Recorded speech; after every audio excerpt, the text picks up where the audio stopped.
Hello everyone and welcome back to another tier list video, and today we're ranking the C4 pre-workout as you see here. And this has to be one of the most bought pre-workouts. As you can see, they even promote it on their pre-workout.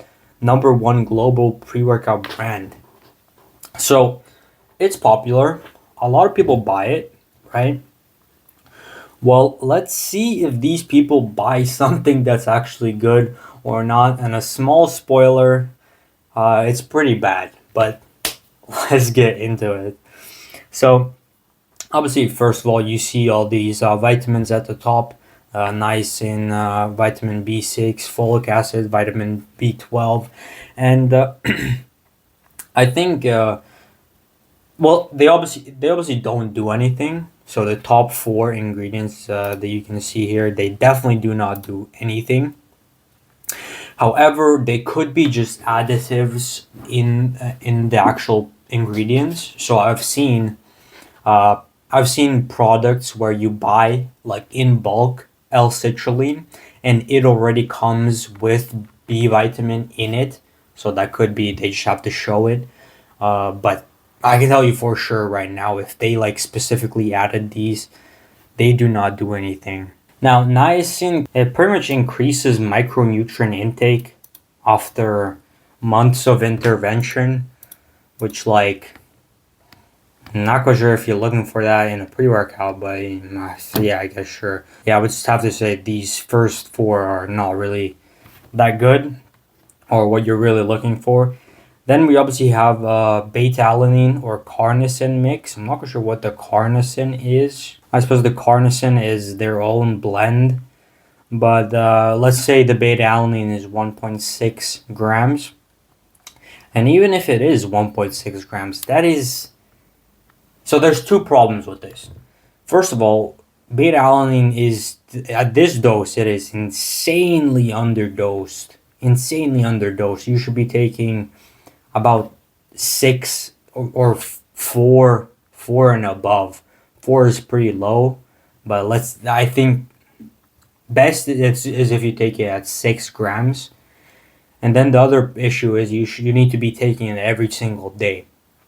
Now, you could be, this pre-workout so it only has about 150 milligrams of caffeine. So theoretically, you could be taking the beta-alanine every single day. However, usually a pre-workout you usually don't take every single day, but it's underdosed. So beta-alanine, it basically does nothing at this dose. So basically, beta-alanine needs to build up. So there's a limit of how much it needs to build up, and then it has performance increasing effects like increased endurance and things, right? However, the effect is very small, but there is an effect. However, you need to build up to that effect by taking beta-alanine over a prolonged period. Now, if you're taking 1.6 grams, that period is going to be very, very, very long. If you're taking 6 grams, then that period is going to be faster. So it's very underdosed. I suppose you could use it, but yes, I would say it's just underdosed significantly. Then we move on to L-citrulline. Again, L-citrulline does work. There are some studies suggesting that it's better if you use the citrulline malate form. So using malic acid with it, it works better. It's not significantly proved that it does work better, but it is kind of suggesting that it works better with malic acid. So it works. L-citrulline does work on performance. However, again, we're going to the doses. And a good starting dose of L-citrulline is about 5 grams every single day, or 5 grams before your workout. So you would be taking 5 scoops of this pre-workout before it would actually do anything. L-citrulline would actually do anything in this pre-workout. So not good. Not good at all, I'll say. Very, very underdosed. Ingredient does work, but this is insanely underdosed. Then we move on to L-tyrosine. L-tyrosine, again, proven to actually work. However, the dose, I think 500 was good as well. Now, the studies on tyrosine do suggest that it works. However, most of these studies use more a lot more dosing than all these other pre-workouts use. So, for example, this study right here used 150 milligrams per kilogram. So let's say you're 70 kilograms. That would be 10 grams of tyrosine. And then it kind of worked. But if I was going. So tyrosine is actually really weird. It's really weird. There's some studies suggesting that it works, some studies suggesting that it doesn't work, and the dosing on it is very fluctuative. Like some studies use 10 grams, and then some studies use like 1 gram or less than 1 gram. Now, if we're going off other pre workouts do stay in the zone of like 500 to about 2 grams of L-tyrosine. So, looking at the studies, I would suggest that it works. Looking at other pre workouts, I would say that 500 is an okay dose. So, yeah. Now we move on to L-carnitine. And L-carnitine is a very, very good ingredient, I believe. In my ingredient tier list, I put it pretty high. I think it was even like S tier or something. So L-carnitine does work, and as you can see here, it showed that after 35 days, it improved recovery, reducing fatigue, and all that in all athletes. And again, they usually get used in about 1 gram. So you would have to double scoop this, but you would kind of get away with it, I suppose, even if you used 500 milligrams.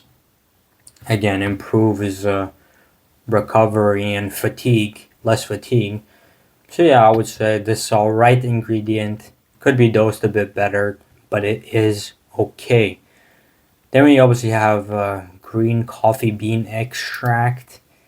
And I think that's actually an ingredient that we have not come across yet. And I suppose it is good for weight loss if you receive 400 milligrams. I suppose if you're going for that aspect. And also it increases vasoreactivity, meaning I think that's the same as vasodilation, so you just pretty much get better pumps, I suppose. So increased pumps and more weight loss, and that's 400 milligrams. So again, should be dosed a bit more, double that, and that should probably be fine.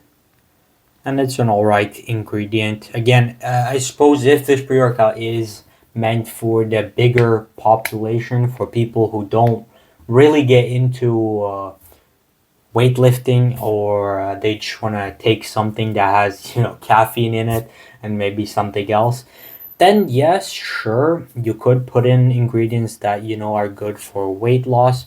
However, not too much studies saying that it's good, but there are some saying that it's good for vasodilation. Again, there are better ingredients for vasodilation, so you could replace this, but I suppose it is okay. It could be dosed a bit more though. Then we move on to caffeine. Again, probably the only ingredient that has solid, crystal clear evidence that it works. It increases cognition, focus, energy, like, strength increases, like literally everything. So caffeine is good, and however, not dosed too great. Again, 150 is okay for like your average gym goer, or not average, kind of below average, or your like, yeah, I would say your average gym goer that doesn't really care about really increasing their performance. But if you're really trying to increase your performance, then I would suggest going around 200 to 600 milligrams, and that should be a good spot to stay in for your caffeine usage. And there, you actually get the performance enhancing effect of the caffeine. At if you're using 150 milligrams, it's you just wake up from it. There's no real effect from it. Then we move on to Capsi Max Cayenne Fruit Extract. That's an interesting one.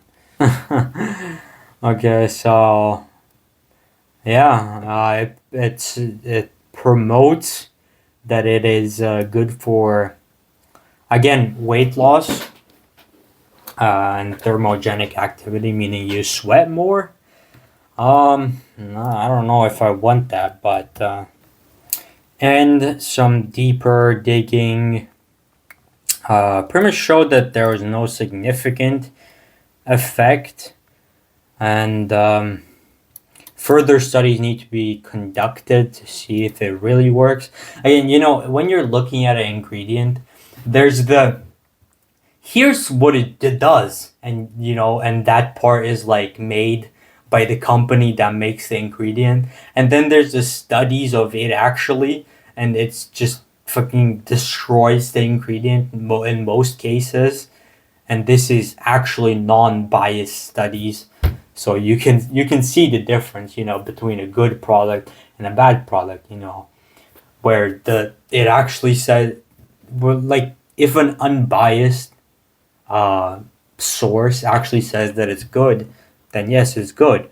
But most of the time, if you just search on Google, literally any ingredient, it's probably gonna tell you that it's, oh my god, it's so good, it does this and it does that and does that. But if you're looking for an ingredient and you need to see if it's good or not, you need to look at unbiased, reliable sources to see if it actually works. And again, the one source that I look at is PubMed, and yes, it's actually unbiased. And there's a lot of studies on literally everything. And if there's no studies on the ingredient that you're trying to search, then that ingredient is probably bad. But yeah, conclusion: this probably doesn't work. I'll just say it like that. The Capsimax probably does not work. And lastly, we have Panax Ginseng. And I do believe we have already talked about this one before. Increases muscle excitation and attenuates perceived effort during eccentric based exercise. So basically, you can go harder. It does work, however, they used 1 gram per day, which is a lot. And these guys used 50 milligrams. So you can kind of see the difference. Usually the studies go for a super high amount, so you can expect that it's going to be a bit less than 1 gram, but still this is pretty underdosed, I would say. So yeah, probably not a good dose. So to summarize, not a good dose, doesn't work, underdosed. This one also underdosed. This one was okay. This one was okay. Underdosed very much so, and this one underdosed very, very much so. So really not that great of ingredients. They had the chance to add some good ingredients, but they kind of missed out, and they also missed out on just dosing the ingredients that they already have. So so yeah, not that great. I'll be honest. For the sales that it has, so meaning it probably did its marketing correct. It does not have it does not have the ingredients to show for it. Oh yeah, also for the price, I did not do the price. So if this is how much is this? So this is 183 grams, grams divided by 27, and it's also expensive. Okay, I think you could probably find it cheaper than this, but it's expensive. Great, great. So again, if I need to remind you, 1 to 10 means it's expensive, 10 means it's average, and 10 to 20 means it's cheap. So great. The Spirica is expensive, underdosed, no good, and no good ingredients. Pretty much just coffee. It's pretty much just coffee. So I think this one's the first E tier. Um, it had this coming, you know. It's fucking expensive, you know. Yeah, I think the video explains it enough. So yeah, thank you for watching and see you in the next one.